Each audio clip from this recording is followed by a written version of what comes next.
di sini kami mau ngapain? Ya, benar, sesuai caption, di sini kami ingin meneliti patung bersejarah yaitu patung Sisingamangaraja 12 dan rumah ibadat Parmalim.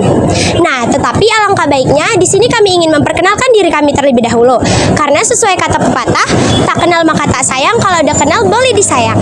Nah, perkenalkan, nama saya Aurelia Gratia Tambunan dan di sini saya bersama teman-teman saya. Nama saya Najil Akbar. Nama saya Nisa Melia. Nama saya Yasal Fatah. Nama saya Nobel. Saya Muhammad Lastion.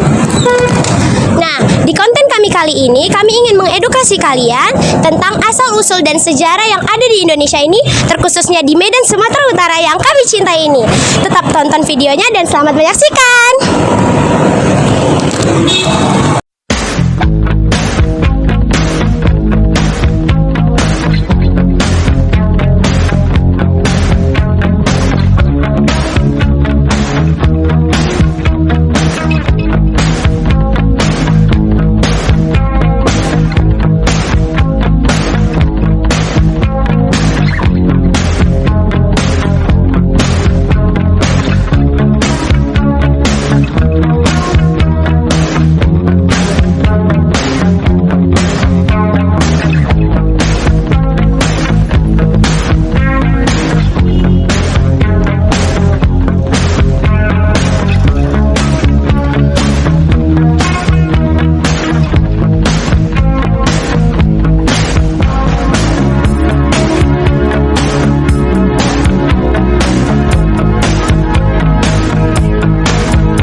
Sisingamangaraja di Medan, Sumatera Utara merupakan simbol penghormatan terhadap salah satu pahlawan bersejarah nasional di Indonesia. Beliau juga merupakan pemimpin dari suku Batak yang memimpin perlawanan terhadap penjajahan Belanda pada akhir abad ke-19 hingga awal abad ke-20. Sisingamangaraja 12 lahir dengan nama Tan Tujo Sisingamaraja dan dikenal dengan keberaniannya melawan penjajah Belanda yang ingin menguasai wilayah Batak. Pada masa pemerintahan Sisingamangaraja, beliau memperjuangkan kemerdekaan dan kebebasan rakyat Batak dan dominasi Belanda yang sangat keras. Perjuangannya dimulai sejak 1878 dan berakhir dengan kematiannya pada tahun 1907. Patung Sisingamaraja 12 sendiri dibangun untuk mengenai jasa-jasanya yang besar dalam perjuangan kemerdekaan. Patung ini juga melambangkan semangat perjuangan dan keberanian dalam melawan penjajah. Terletak di jalan utama kota Medan, patung ini menjadikan salah satu ikon penting dalam sejarah perjuangan Indonesia, khususnya bagi masyarakat Batak. Selama itu pembangunan patung ini juga menjadi wujud penghargaan dan penghormatan atas nilai-nilai perjuangan yang ditanamkan oleh Sisingamangaraja 12 untuk generasi penerus agar semangat nasionalisme dan keberanian dalam memperjuangkan kemerdekaan tetap hidup dalam ingatan kolektif bangsa. Nah, di tempat penelitian kami yang kedua ini, kami telah sampai di rumah Istana Parmalim. Selamat menyaksikan. Tentang rumah Istana Parmalim ini. Dan ada beberapa pertanyaan yang ingin kami sampaikan kepada Maka dan jadi sebelum itu sebaiknya kami mengenalkan diri kami dulu. Perkenalkan, nama saya Aurelia Gratia Tambunan. Di sini saya bersama teman saya. Ini saya Nisa Melia.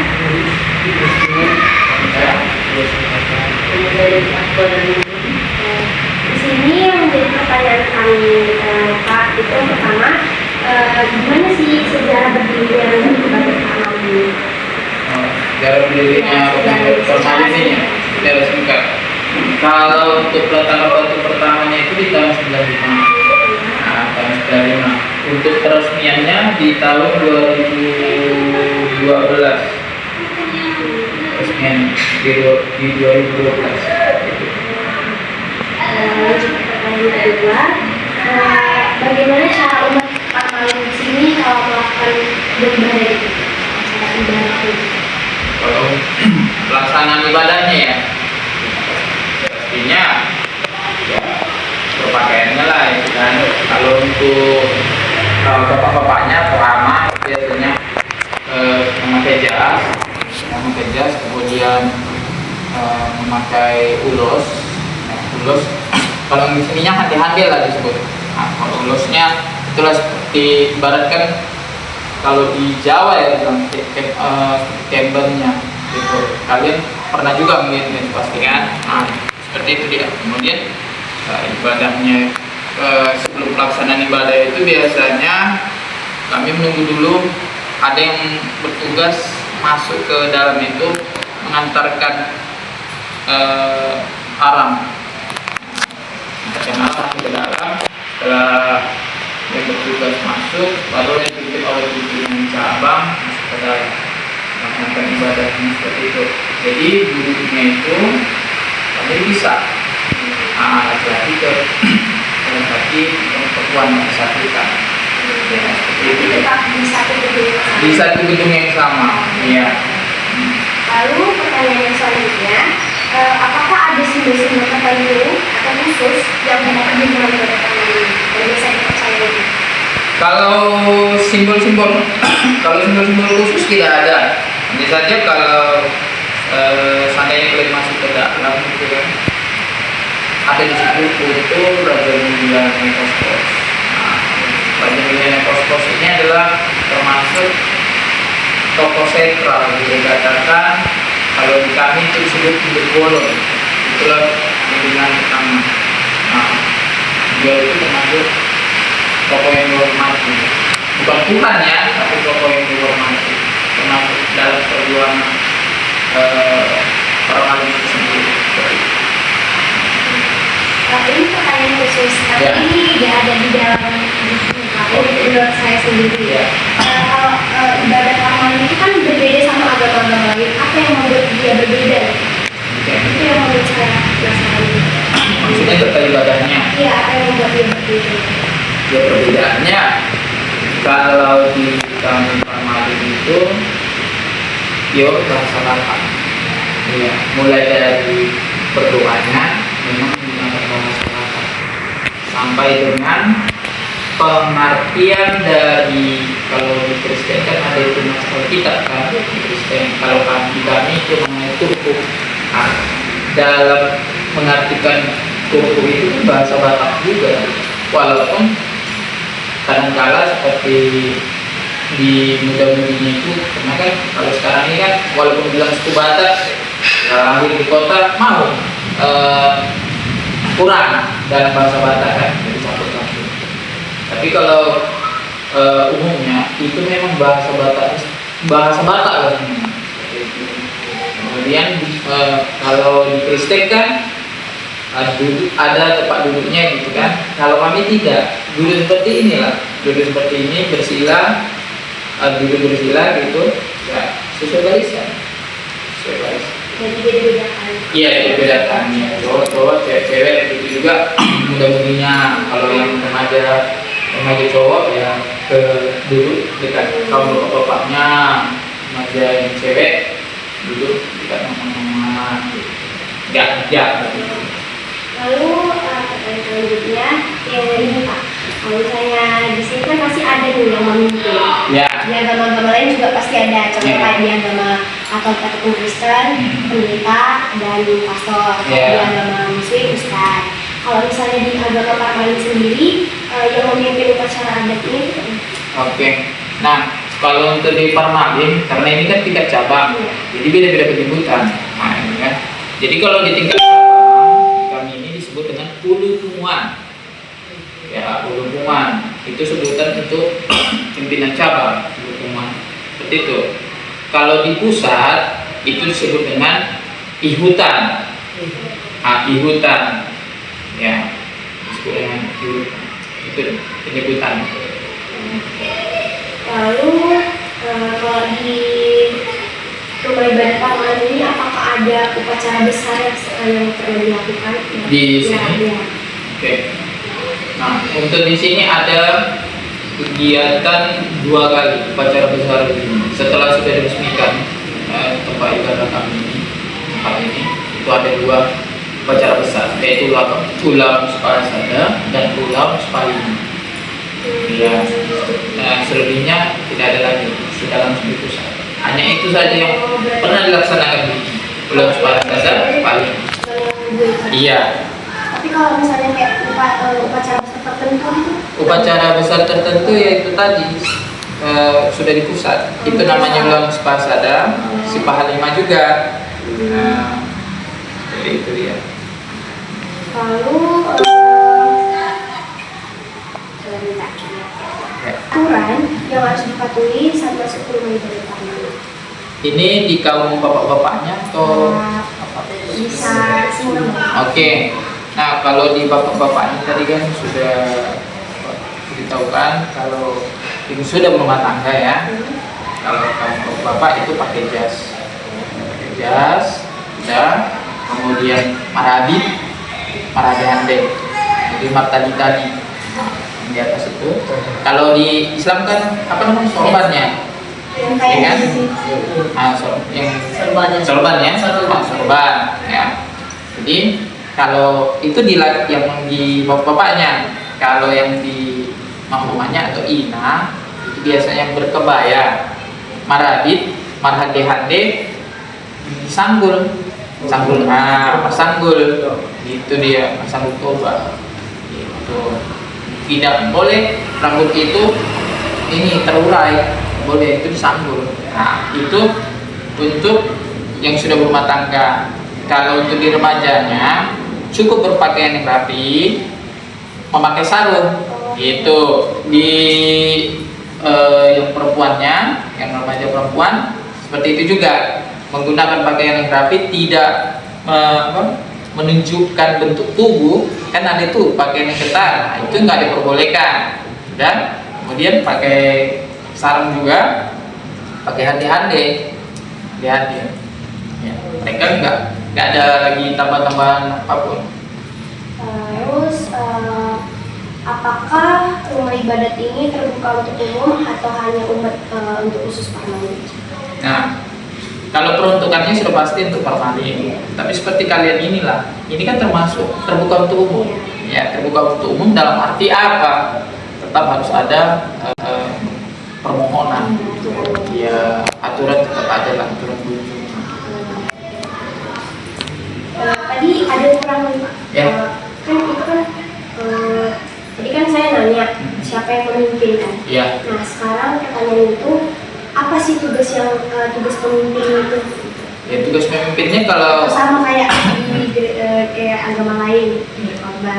ya, tugas pemimpin yang pastinya kan memimpin pelaksanaan ibadah, termasuk juga berkhotbah itu.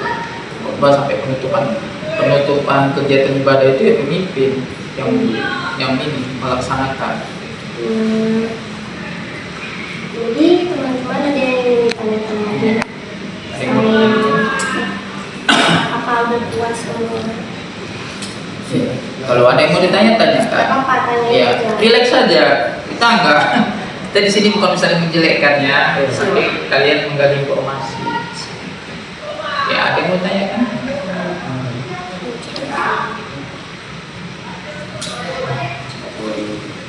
Di agama permanen itu Pak, Ya. beribadahnya wajib di rumah ibadah utamanya tuh. Oke, pertanyaan yang bagus. Kalau untuk di peraturannya memang harus di rumah ibadah. Tetapi jika dia di perantauan, kan kami ini bisa dikatakan bukan seperti di Kristen atau di Islam, rumah ibadah itu bisa dikatakan banyak gitu kan. Kalau di kami masih bisa dikatakan minim gitu, minim. Jadi kalau dia di perantauan, ya dia beribadah di tempat kosnya bisa beribadah, atau dia bersyahadat di dalam dirinya, dia mengikut sertakan dirinya itu di hari Sabtu bahwa dia ikut serta beribadah gitu, walaupun dia tidak ikut langsung di rumah ibadah, bersyahadat di dalam dirinya, dia ingat bahwa hari Sabtu itu waktu untuk kami beribadah. Karena dia merantau, dari segi jarak pun tidak bisa terjangkau, dia bersyahadat dalam hatinya, dia mengikut sertakan gitu. Seperti itu. Jadi ya kalau peraturan umumnya ya memang harus di rumah ibadah, terkecuali memang dia di perantauan, rumah ibadah itu tidak ada, ya di rumah boleh, rumah ataupun dia pada saat lagi kerja bersyahadat dalam dirinya gitu. Ya Pak, kalau Ya. kalian sangka Oke. itu bersyahadatnya itu dalam bentuk apa? Oke, bersyahadat ya dalam, kamu pernah tidak berbicara dalam hatimu? Ya, seperti itu. Ya, berbicara dalam hatimu, Tuhan, aku bukannya tidak ingat aturan. Nah, kalau di kami kan, kalau di Islam itu Nabi Muhammad tandanya. Kalau di kami itu disebut Raja Nasihat Bagi. Nah, kami itu bersyahadat di Raja Nasihat Bagi, kami beritahukan, kami bukan melanggar aturan, bukannya kami lupa akan arisan itu adalah untuk ibadah, tapi karena kondisi yang tidak memungkinkan, ya sudah disampaikan apa adanya. Kecuali memang istilahnya dia malas gitu, ya udah otomatis tidak ada yang namanya kata bersyahadat tadi, dia cuek, malas dia ibadah gitu kan. Nah, seperti itu dia. Artinya dia bersyahadat itu di dalam hatinya itu dia bersyahadat, dia memohon pengampunan dosa, sudah pasti. Ya, pengampunan dosa, kemudian memohon dibukakan rezeki. Itu dia. Misalnya yang nggak bersyahadat itu gimana? Iya, kalau dia nggak bersyahadat dia berdosa gitu. Dia berdosa. Iya. Ya kan? Sama seperti di agama Kristen atau di Islam, ya kan? Ya kita udah tahu ibadah kita itu di hari apa gitu. Apalagi di Islam sholat 5 waktu ya. Iya, betul. Sholat 5 waktu kalau nggak dilaksanakan ya berdosa ya. Iya, Bang. Itu dia. Di Kristen gitu juga. Sudah tahu hari Minggu adalah untuk ibadah, ternyata mengingat pun enggak ada sama sekali mengingat, sudah berdosa. Karena kan kita mengakui Tuhan itu yang mengatur kehidupan kita ini, Tuhan yang menciptakan alam semesta ini. Seperti itu. Ada lagi teman-teman yang ingin ditanyakan? Kalau ada yang mau ditanyakan, Tanya aja, it's okay. Apa saja fungsi rumah ibadah dalam tradisi Islam selain untuk fungsi rumah ibadah. apa saja fungsi rumah ibadah dalam tradisi Islam? Iya, fungsinya Oke. itu selain hanya beribadah. Iya. Ada nggak fungsi? Ya. Ya. Jadi fungsi ibadah ini artinya yang pertama itu ya rumah ibadah. Yang kedua di dalam inilah tempat pemberkatan juga. Iya, tempat pemberkatan. Itu dia.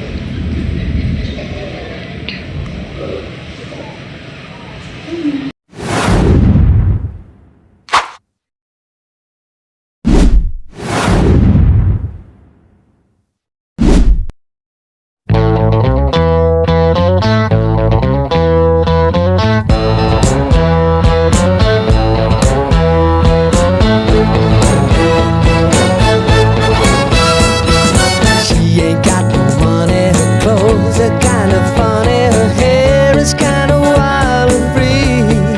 Oh, but love grows where my kind of lazy, and people say she's crazy, and her life's a mystery. Oh, but love grows where my rosemary goes, and nobody knows like me. There's something about a hand on mine. It's a feeling that's fine, and I just gotta say. Ya, enggak, tidak bersentuhan. Itu. Ini rumah ibadahnya. Oke. Nah, Love grows where my rosemary goes, and nobody knows like me. Nah, ini yang Bapak maksud. Nah, di sinilah kami duduk. Kami tidak ada menggunakan kursi atau meja saat ibadah. Baik. Nah, oke. Jadi sebelah kiri ini ke sini di kiri kan? Iya. Itu bapak-bapaknya dan juga remaja prianya sebelah kiri sampai sini juga. Nah, kalau sebelah kanan ini untuk kaum ibu atau mamanya, begitupun remaja perempuannya sampai ke sana itu juga sampai kemari.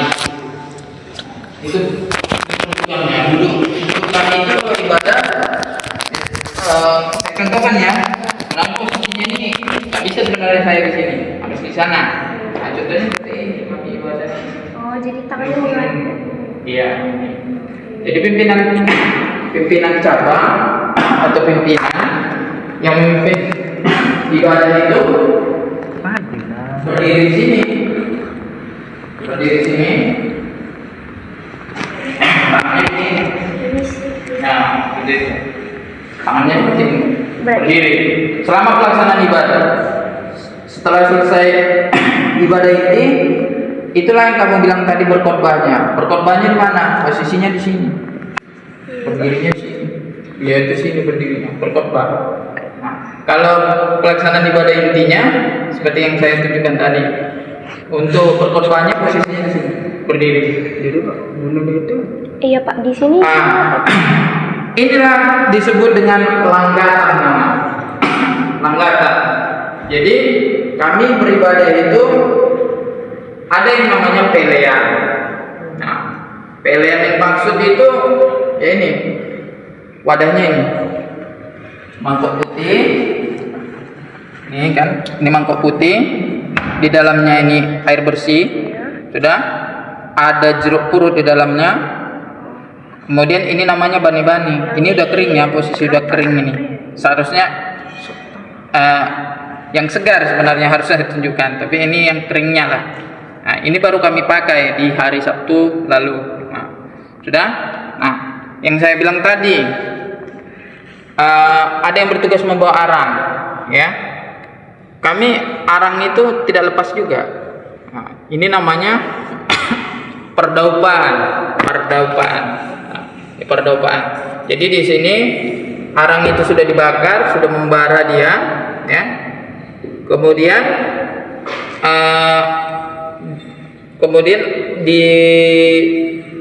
dimasukkan oleh pimpinan lah selama ibadah itu ada yang namanya daupa.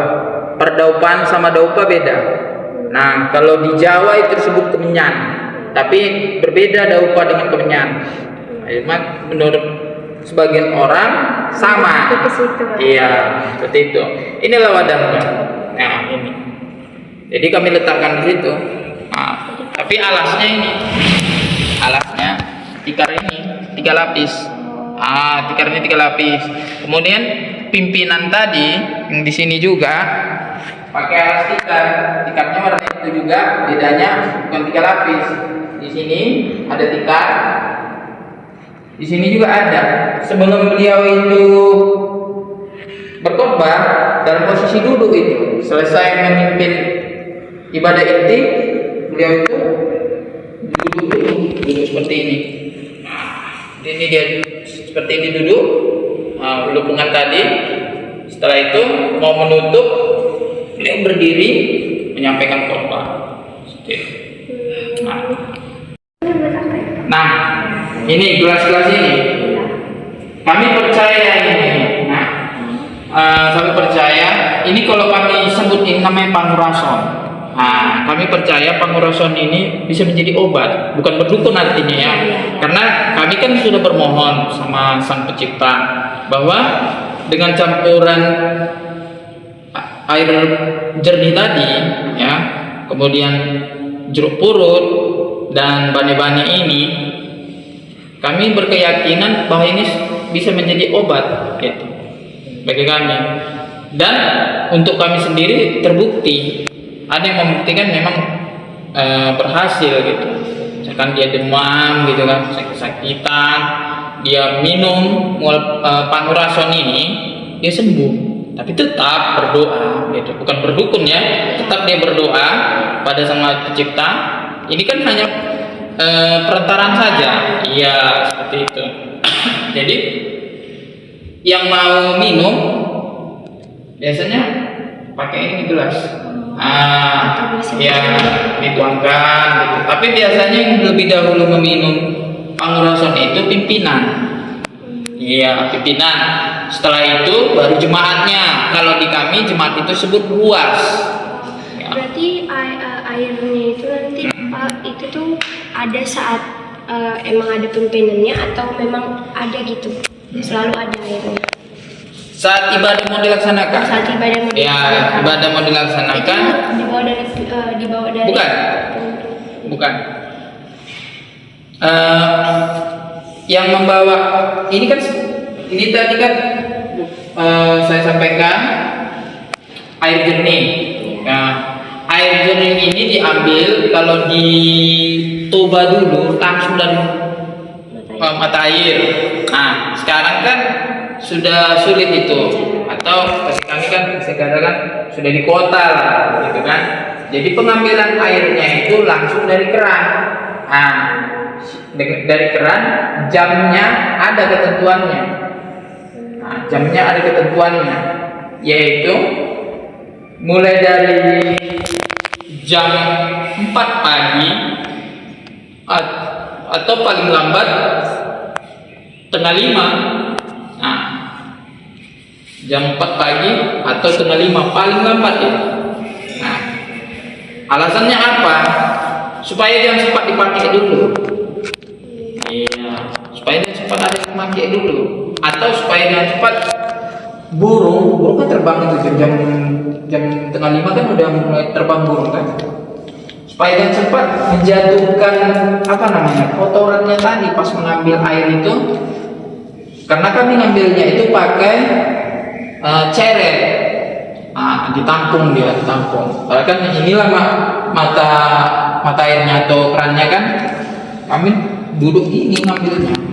Nah, jadi jalan air itu ini udah itu diperiksa lagi. Kalau dia masih kotor, diulang lagi sampai dapat yang bersihnya. Makanya, Jadi Pak, pas udah ngambil air itu dia nggak ada ngomong apa-apa gitu Pak? Iya. berdoa, bahasa Batak itu doanya. Iya, bahasa Batak, memohon izin. Kami berkepercayaan bahwa ada yang berkuasa di air yang sudah diturunkan oleh Tuhan. Seperti itu, bermohon, meminta izin kepada yang berkuasa di air. Memang kan Tuhan menciptakan semua, tapi kan ada bisa dikatakan utusan-utusannya yang berkuasa tanah, berkuasa di air, seperti itu. Jadi kami meminta izin mengambilnya itu, seperti itu. Dan mengambilnya itu biasanya yang belum berumah tangga, baik laki-laki maupun perempuan. Syaratnya apa? Kalau laki-laki jangan dia itu pastinya belum berumah tangga lah. Kemudian yang kedua, tidak mimpi basah. Kalau dia pada saat mimpi basah sudah najis. Perempuan gitu juga. Iya, tidak boleh. Iya, dan dia belum berumah tangga gitu lah. Jadi harus pakai sarung juga. Nah, itu diantar sama hari air tadi di dalam ceret tadi. Yang menyatukan ini wakil dari pimpinan yang menyatukan air tadi dengan jeruk purut tadi. Kan kalau bahasa apanya jeruk purut, tapi kalau kami menyebutnya itu anggir. Yang ini bane-bane, ini bane-bane. Inilah yang selalu ada dalam pelaksanaan ibadah pada hari Sabtu. Beda lagi kalau untuk kegiatan hari besar, beda lagi peleannya atau persembahannya. Gitu. Itu dia. Oke. Lihat pos-pos atau disebut hidup bolong permanen. Pak, jadi ini kan utusannya lah kita bilang. Utusan? Utusan Armalin itu kan. Bukan utusan.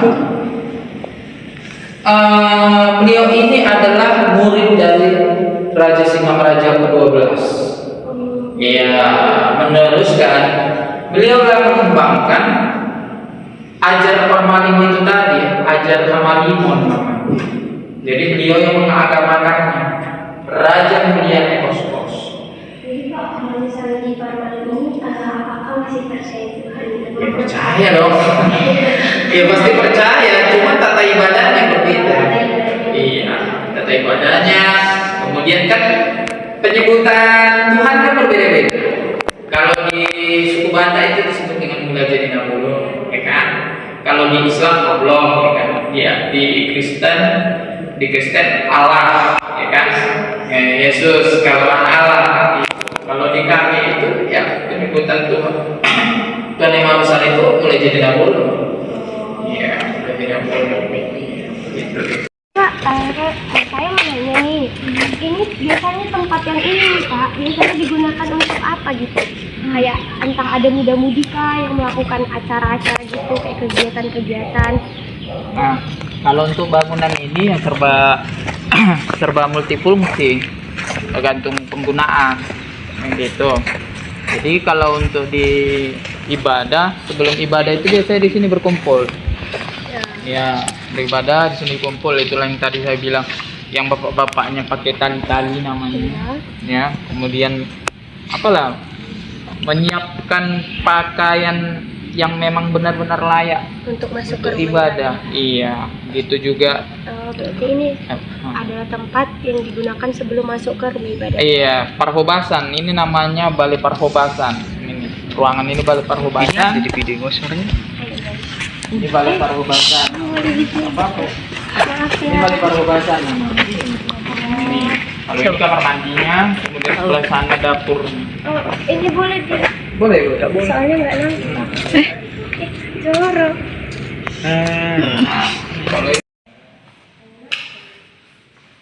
Kalau ini tempat penyimpanan barang-barang lah. Iya, penyimpanan barang-barang berkaitan dengan keperluan ibadah kami nantinya. Fungsinya ke situ. Ya. Ini tempat penyimpanan barang nantinya, fungsinya. Biasanya barang-barang apa yang ditaruh di sini Pak? Rata, kursi, ya, kuali, tungku, piring, gelas, berkaitan dengan peralatan dapur lah. Ya. Ini biasanya tempat apa itu Pak? Yang di atas-atas ini kan kayak Ini bisa dikatakan aula. Ya, bisa dikatakan aula. perkumpulan apa itu biasa Pak? Ada acara gitu. Nah, seperti yang kalian tanyakan tadi, ada nggak Pak untuk kegiatan sosial gitu kan? Oh, bisa di atas. Bisa di atas, misalkan muda-mudinya mau melaksanakan opera di atas itu bisa. Iya, bangun serbaguna. Iya. Nah, sekian dari kelompok 1. Jika ada kesalahan saat wawancara maupun penelitian di video ini, kami mohon maaf sebesar-besarnya. Dan don't forget to watching. Dadah!